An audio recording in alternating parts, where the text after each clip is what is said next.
أعوذ بالله من الشيطان الرجيم. بسم الله الرحمن الرحيم.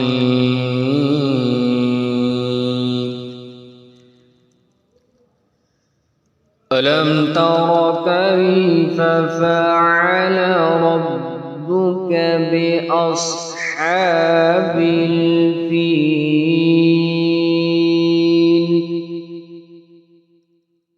ألم يجعل كيدهم في تضليل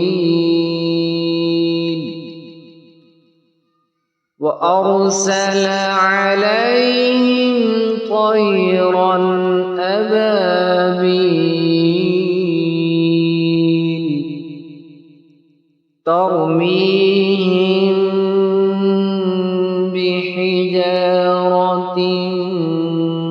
من سجيل